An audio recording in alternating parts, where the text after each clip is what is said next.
Okay,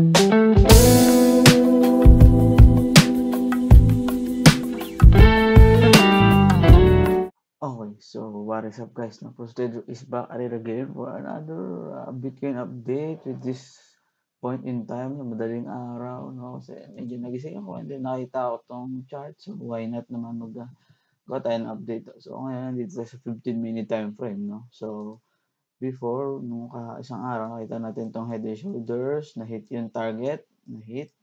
Nakita natin to rising wedge, nag-breakdown, na-hit yung target. Nakita natin tong bullish expanding triangle, na-hit yung target, na-hit. No? So, yan, ginurihan ko lang siya.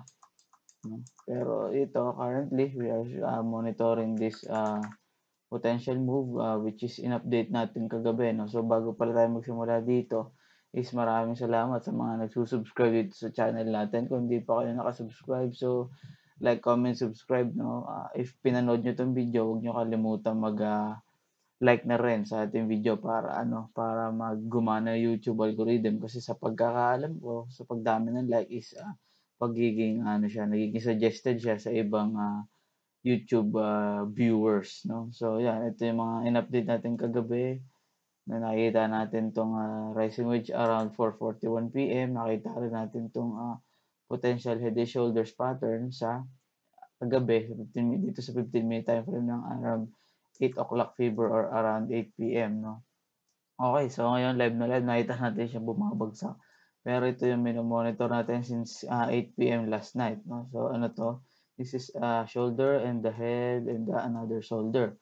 So this is the neckline. So target niya, technical target for me is around the 56K area. So paano ko ba siya kinuha? So gawa lang ako ng line mula dito sa top ng head hanggang sa support or sa neckline, and then yan, ipunta ko siya sa breakdown point. So possible hindi dyan yung breakdown point, possible na dito. So kung dito yung breakdown point niya is around 56K pa rin, diba? Kasi mag-iiba yan depende sa breakdown point. So ayan, ngayon is it looks like nag-retest na siya dito at this point in time. Itong area na to, it looks like the retest, diba? So hindi ko naman yan ginalaw. Pero yan, ngayon is nagkakaroon na siya ng good amount of volume dito sa 15-minute time frame. No? So this is a good take profit area, this is 56K area. Okay, so for that head and shoulders pattern, which is sa loob yun itong ating potentially ito yan, ito yun. So, di ba, ang kanyang target is around here, 56K. No? So that could just be a trigger for this rising wedge to break down, honestly speaking. So ito yung rising wedge, hindi ko pa rin naman niya ginagalaw yan, dilaw na yan. So yun nga yung sinabi natin sa video kahapon, ito nakita ni Sir Chris na potential falling wedge, and then nag-break above na hit yung target, which is yung top niya, medyo labis pa. So diba, so we expect this rising wedge, itong nasa loob ng dilaw, to hit the target around the 55K to 54.4K. So 56K is a good profit area, but yun nga, target ko dito sa around the 55K area pa to 54.4, no? Yan, sa 1 hour time frame. So ano nagpapatibay dyan? What I mean is, anong potential na breakdown sa kanya is this 1 hour time frame bearish divergence, which is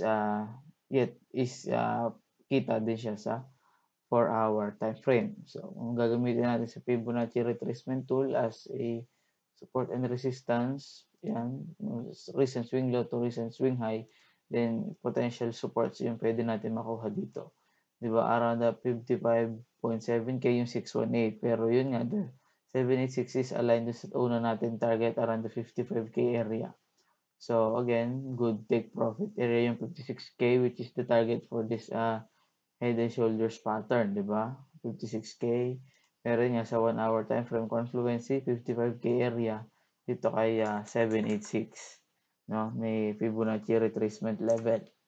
So sa 4 hour time frame, ayan yung sinasabi ko na intact pa din yung kanyang bearish divergence at this time frame, which is ito, yung white thick line na yan, yung mas makapal na line, and then dito sa RSI is making consistent high, and then higher low, and then high, higher high, higher high. So that is a bearish divergence, no? So pupunta naman tayo sa daily. So yan, it looks like it has Bitcoin has to make a pullback kasi kung masyado mabilis siya pataas, I guess that is yun yung sinasabi kung gaano kabilis pataas, ganoon din kabilis pababa. So 'di ba? Ganun siya para sa akin based on my understanding. So again, a pullback would be in a perfect use. Bakit? Kasi nandito tayo ngayon sa 786 area ni BTC, no? So you can expect this to be a good resistance since confluence siya dito, 'di ba? Dito sa 786 ang dami niyang rejection, struggle siya dito, then rejection, confirm as a new support, then breakdown, and then rejected, and then go down, 'di ba? So ayan, so kung pupunta naman tayo sa recent price action, pakita ko ulit sa inyo, no? So noong 2019, attempt tayo pumunta dito sa ating 786 pero na-reject tayo. Kita nyo, rejected, bam, bumagsak, di ba? So, hindi siya nagkakagumpay sa first attempt. So, titignan nyo dito, 786, bumagsak, bam. Di ba? So, ano pa ba? Meron pa ba dito? So, ito din, 786, attempt, and then bumagsak. So, yan, based lang yan sa history, based sa nakita kong data. No? Siyempre, ano pa ba nakikita ko dito? And then, weekly time frame, itong puting box na to, this box, yan, is a good support and resistance area. Kung mapapansin nyo, di ba, ang dami diyang happenings. May mga rejection, may mga wicks, wala tayong masyadong candle close above dito sa weekly time frame. Ibabaw ng, wala tayong full body candle close sa ibabaw nitong area na to, yung weekly resistance na label na yan. So yan, nilagay ko lang yan dyan para lang ma-remind ako na this is a strong resistance area dito sa weekly time frame, no? Again, if we want to push the price above higher, we want to see an increasing volume or at least volume spike para mas convincing. Kasi kung titingnan nyo, dito sa weekly time frame nga, napakalaki ng sell-off volume dito at this last May, no? So hindi pa siya na engulf man lang during this recent uptrend. So that is a volume anomaly honestly for me, no? And then ano pa ba? So siguro bisitahin natin si Ethereum since marami nagcha-chart sa kanya, yun nga na, pero tingin ko pa rin this is on its way to a double top, no? Honestly, hangga't hindi niya nabe-break tong 786, hangga't hindi ito nagkakaroon ng full body candle close dito sa daily and mag-confirm siya as support, no? So kasi yun nga, nakita na rin naman natin to na meron tayong inverted head and shoulders dito. So it looks like it is breaking out, pero dito nga sa daily is wala pa siyang volume spike. So that is needed. Bakit siya walang volume spike? Kasi nga this is a good selling area, itong 786, around the 3.8K area. So, kaya siguro nauuntog-untog siya dito ngayon kasi wala pa siyang momentum to break it, no? So, yan, although nakakita tayo ng support, nagkaroon na siya ng bounce dito sa 618, I think hindi pa niya kaya butasin yung 786. So, bakit? Kung pupunta tayo dito sa 4-hour time frame, yan, nakakita tayo ng potential bearish divergence, no? Which is kung i-adjust ko to, still pasok pa rin siya. I-adjust ko tong RSI, still pasok pa rin naman siya. Counted pa rin as a potential bearish divergence, no? So bakit? The RSI is making a high and then a lower high, and then the price action makes a high, higher high, and then a higher high. Pero dito nga is pababa ng pababa. So still para sa akin, this is not yet invalidated for me, no? Unless ma-break above niya yung swing high kay RSI dito sa 4-hour time frame, which is itong high na to. Kailangan niya overbought ulit, no? So pero yun lang, looking good naman dito sa 4-hour time frame kasi increasing yung volume niya. Yun nga lang dito sa daily is hindi po siya gano'ng tawag dito, impressive yung volume, which is if we will break this area, we want to see volume spikes, no? So this is a good resistance area, this one. Ayan, we have to keep that in mind as well. Sunod-sunod yung babanggayin niya resistance, and syempre yung recent na all-time high natin, which is around the 4.4K area, no? So yan. So pero kung nakapag-long na kayo dito, wala namang problema diyan, no? Sinendan naman natin yan kagabi sa ating Telegram group. Kung nakapag-long na kayo dito, just be cautious kasi anytime now puwedeng kumagat yung bearish divergence ni Ethereum. Since Ethereum is an altcoin, if BTC will be making a correction, possible na maapektuhan si Ethereum. Okay, so dito naman kay VeChain, again, ito yung isa pa nating inaabangan, no? VeChain is a good altcoin to be watching right now, no? So alisin ko muna to. So bakit? So nakita tayo dito ng daily resistance kay VeChain, resistance, and then sort of resistance, no? So this is its support, symmetrical triangle. It looks like a symmetrical triangle, di ba? So this is a long time support, no? So support here, support, and then support here, no? So pwede naman natin i-adjust yung support line na yan dito sa recent price action, no? So if this will be the case, pwede nating hindi pala, hide ko na lang siya. Yan, i-hide ko to. Yan.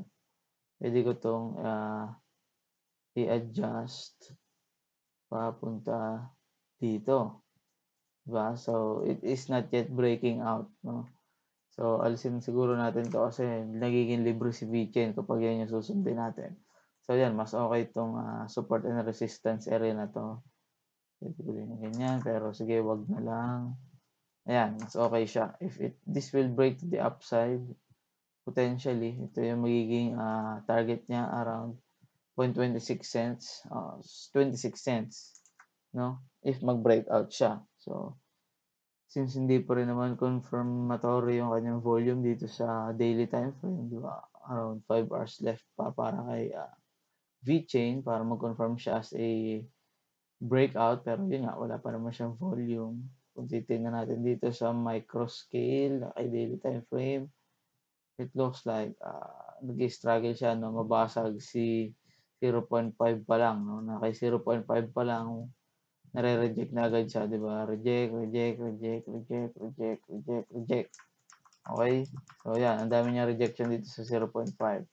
So, if pwede niya i-retest si 382 to look for support, and then possible tsaka niya basagin, and i-test niya si 618. No? So, kung dito pa lang, lalabas na siya, since confirm siya sa 0.5 Fibonacci level dito sa microscale, good long position opportunity siya. Pero syempre, hindi ko sasabihin sa inyo ilong niya yan. Kasi kapag biglang nag-pull back to si BTC, more or less tataas si Bitcoin dominance at madadala naman si altcoins, no? So, yan. Siguro yun lang para kay VeChain. Try natin maglabas ng Fibonacci level dito. Okay. So, yan. 0.236 looks acting as a support, no? So, if mag-breakout yan dito, this area is a good support and resistance based sa recent price action niya. Yan. Itong area na to is a good support and resistance area. Diba? Yan. At this area, good support and resistance area yan.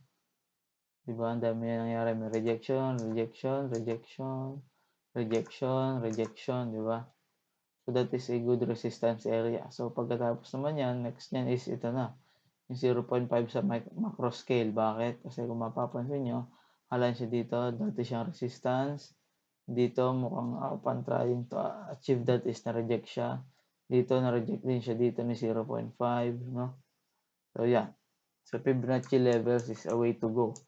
No? So, if this will be breaking out, then Gusto ko muna makakita na ng daily candle sa labas itong resistance.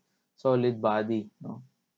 Candle close. So, yun lang siguro for this video. So, tingnan natin si VeChain kasi magandang long opportunity to. Bakit? Kasi kung susukat ito itong target line natin, this is around 120% approximately. So, if naka 20x leverage ka, medyo malaki-laki yan, di ba? So, yan. Good opportunity for a long position kay VeChain. Dito naman, kay Bitcoin is still ongoing pa yung kanyang paggawa ng bearish divergence. Kita nyo itong line of resistance na to, hindi niya pa nabe-break. So, possible, i-test niya ulit yan. Gagawa ulit siya ng lower high dito kay RSI. Pero yun nga, tingnan natin kung ano mangyayari. Medyo matagal na itong video. Kung may natutunan kayo, huwag niyo kalimutan mag-like, comment, subscribe. Road to 500 subs na tayo.